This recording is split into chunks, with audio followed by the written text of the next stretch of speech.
नारायण। भाय कुभाय अनख आलस हूँ, नाम जपत मंगल दिसि दस हूँ। सुमिरि सो नाम राम गुण गाथा, करुणाई रघुनाथ ही माथा। कहते हैं कि श्री राम जी के नाम को चाहे जैसे भी जपिए, सब प्रकार से वह मंगल ही करता है। चाहे भाव से जपिए, चाहे कुभाव से जपिए, चाहे शत्रुता से जपिए, चाहे मित्रता से जपिए, चाहे आलस पूर्वक जपिए, जैसे भी जपिए, नाम जपिए, वह अपना प्रभाव दिखाएगा।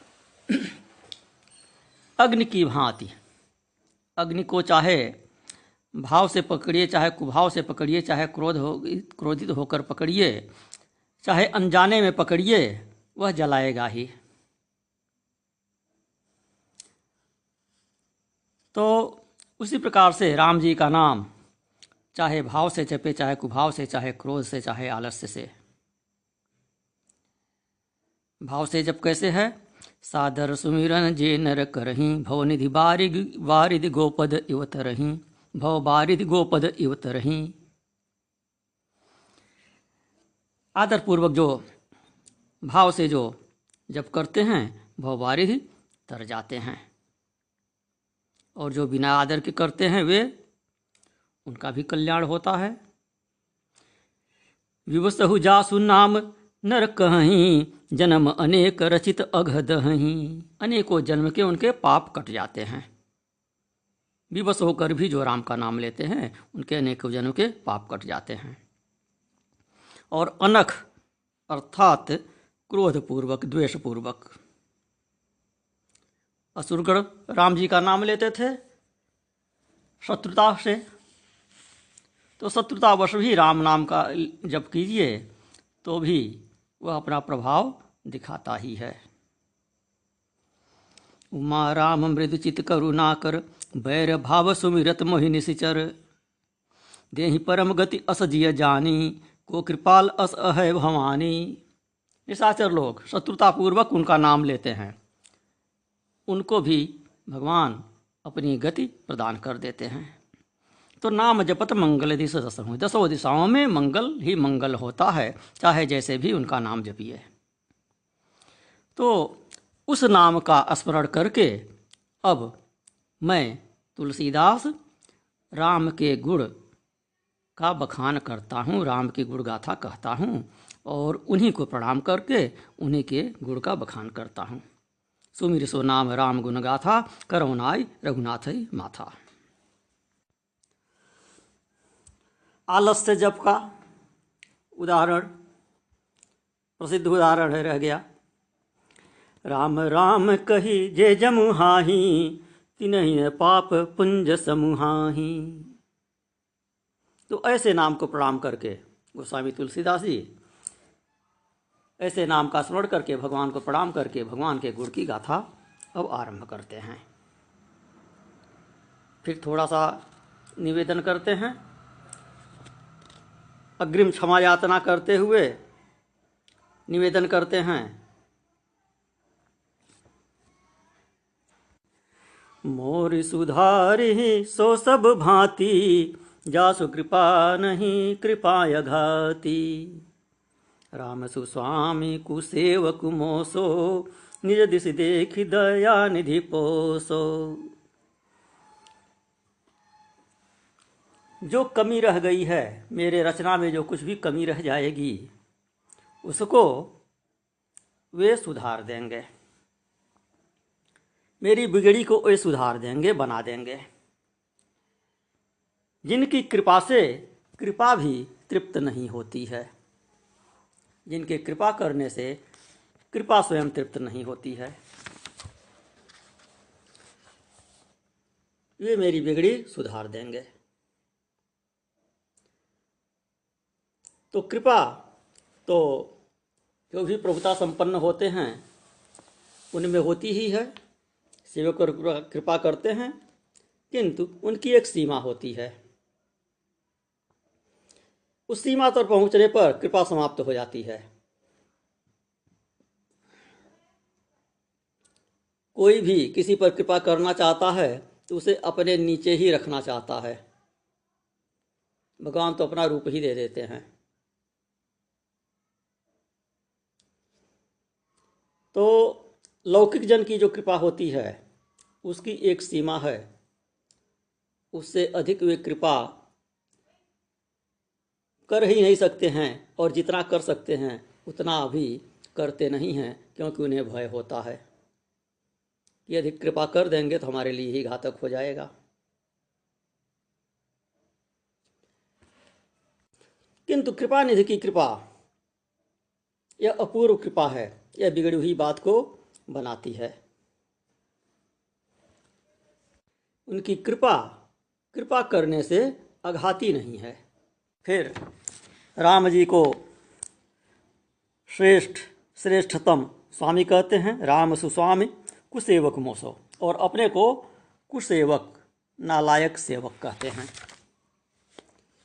फिर कहते हैं निज दिशि देख दयानिधि पोसो।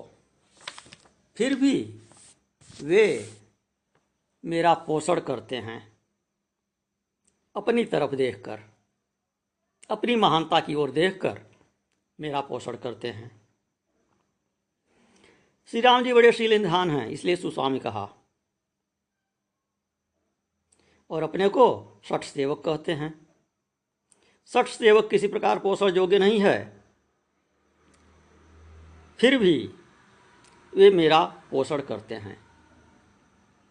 फिर कहते हैं लोक कहूँ वेद सुसाहिब रीति, विनय सुनत पहिचानत प्रीति, गनी गरीब ग्राम नर नागर, पंडित मूढ़ मलिन उजागर। लोक और वेद में अच्छे स्वामी की यही रीति है कि विनय सुनते ही प्रीति को पहचान लेते हैं। धनी और निर्धन, गनी गरीब, ग्राम नर नागर, ग्रामवासी और नगर निवासी, गंवार और नगर निवासी, पंडित और मूढ़ तथा मलिन और उज्ज्वल।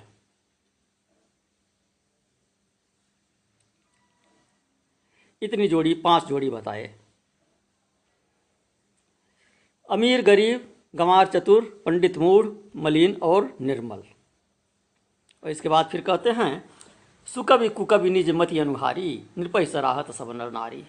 इनकी और सुकवि तथा कुकवि, इनकी अपने मति के अनुसार पहचान करके, या ये लोग अपनी मत के अनुसार अपने स्वामी को पहचान कर, राजा को पहचान कर उनकी प्रशंसा करते हैं, अपनी अपनी बुद्धि के अनुसार प्रशंसा करते हैं। राजा साध सुजान सुशील, ईश्वर के अंश से उत्पन्न और परम कृपालु होता है। साधु सुजान सुशील नृपाला, ईश असंभव परम कृपाला। साधु होता है, सुजान होता है, सुशील होता है, और ईश्वर का अंश होता है। ईश असंभव, यहाँ असंभव का अर्थ, जो व्याकरण का अर्थ है असंभव, वह नहीं है। यहाँ असंभव जो है यह अंशभव इस रूप में है, अंशभूत का अपभ्रंश है, असंभव हो गया। तो ईश का अंशभूत और परम कृपालु, यह राजा के लक्षण हैं। 4 जोड़ी पहले कहा है कि अमीर गरीब, गंवार चतुर, पंडित मूढ़, मलिन निर्मल। इनमें सुकवि और कुकवि, इन 5 जोड़ियों में सभी के सभी, स्त्री पुरुष सभी, ये सब अपनी अपनी मति के अनुसार राजा की प्रशंसा करते हैं। और इधर राजा में भी 5 गुण बता रहे हैं। साधु, सुजान, सुशील, ईश्वर का अंशभूत और परम कृपाल। यदि राजा में 5 गुण न हो तो समझना चाहिए कि वह ईश्वर का अंशभूत नहीं है, वह असुर के अंश से उत्पन्न हुआ है। तो यह सब गिनाने का क्या आशय है, आगे कहते हैं अगली चौपाई में। सुनि सनमानहि सबहि सुबानी भनिति भगति नति गति पहिचानी। यह प्राकृत महिपाल सुभाऊ जानि शिरोमणि कौशल राऊ। ये अपनी प्रशंसा सुनकर सुवाणी भनिति भक्ति, सुवाणी श्रेष्ठ वाणी, भनिति साधारण रचना, भक्ति, नति और गति, इसको पहचान कर विनम्रता, नति अर्थात विनम्रता और गति हाव भाव को पहचान कर राजा सबका सम्मान करता है। तो यह तो साधारण राजाओं का स्वभाव है। जबकि कौशल के राजा तो गुणज्ञों के शिरोमणि हैं, जानकारों के शिरोमणि हैं। तो वे मेरी वाणी, मेरी भाषा, मेरी रचना में यदि कोई दोष भी है तो उसे सुधार देंगे। पहली चौपाई पे आए कि मोरी सुधारी सो सब भांति, जासु कृपा नहीं कृपा घाती। मेरी रचना में कोई दोष होगा तो उसे वे सुधार देंगे, क्योंकि वे मेरा भाव पहचानते हैं। मेरी भाषा जैसी भी हो लेकिन भाव शुद्ध है, निर्मल है। राम जी मेरे भाव को पहचानते हैं, वे मेरी भाषा में कोई दोष होगा तो उसे सुधार देंगे। यह बड़ी रहस्यमय पंक्ति है। यह चौपाई संपुट के रूप में भी इसका प्रयोग करते हैं, सिद्ध मंत्र के रूप में भी इसका प्रयोग करते हैं। फिर से सुन लें। मोरी सुधारी सो सब भांति, जासु कृपा नहीं कृपाय घाती। किसी तरह का कष्ट हो, संकट हो, विपन्नता हो, कोई दोष इत्यादि हो गया हो, किसी का श्राप इत्यादि लगा हुआ हो, सब प्रकार के बिगड़ी हुई को सुधारने के लिए इस चौपाई को संपुट बनाकर श्री रामचरितमानस का पाठ करें। मंगल होगा, अवश्य ही मंगल होगा। मोरी सुधारी सो सब भांति, जासु कृपा नहीं कृपाय घाती। फिर कहते हैं रीझत राम स्नेह निसोते, को जगमंद मलिन मति मोते। राम जी तो शुद्ध स्नेह से रह जाते हैं। मुझसा मंद और मलिन बुद्धि वाला संसार में अन्य कौन है। लेकिन मेरा स्नेह शुद्ध है, मेरा भाव शुद्ध है, इसलिए वे मुझ पर अवश्य ही प्रसन्न होंगे। सठ सेवक की प्रीति रुचि, रखियहि राम कृपालु। उपल किए जल जान जहीं, सचिव सुमति कपि भालु। हूँ कहावत सब कहत, राम सहत उपहास। साहिब सीता नाथ सो, सेवक तुलसीदास। कहते हैं कृपालु राम जी सठ सेवक की प्रीति और रुचि रखेंगे। मैं हूँ तो सठ नालायक हूँ, लेकिन मेरी प्रीति और मेरी रुचि का वे ध्यान अवश्य रखेंगे। उन्होंने तो पत्थर को जहाज बना दिया और बंदर भालू को अपना बुद्धिमान मंत्री बना दिया। मेरी स्थिति यह है कि मैं वैसा हूँ भी और लोग कहते भी हैं कि मैं जड़ बुद्धि हूँ, पत्थर की भांति हूँ, न स्वयं अपना कल्याण कर सकता न दूसरे का कल्याण कर सकता। स्वयं ही डूब जाऊंगा, जो मेरा संग करेगा वो भी डूब जाएगा। फिर भी उन राम जी पे मुझे भरोसा है, जिन्होंने पत्थर को नाव बनाकर तैरा दिया, तो उस प्रकार वे मुझे भी हल्का करके तैरा देंगे और दूसरों को तैराने के योग्य बना देंगे। तो मैं तो नालायक हूँ, सब लोग यह कहते भी हैं और राम जी इस बात का उपहास सहते हैं। सब लोग यह कहते हैं कि कैसा नालायक सेवक राम जी को मिला है कि साहिब सीतानाथ सो सेवक तुलसीदास। कि सीतानाथ जैसे स्वामी को तुलसीदास जैसा सठ सेवक मिला है। अपनी दीनता बताते हैं तुलसी गोस्वामी तुलसीदास जी स्वयं अपनी विनम्रता का यहाँ उत्कृष्ट उदाहरण प्रस्तुत करते हैं।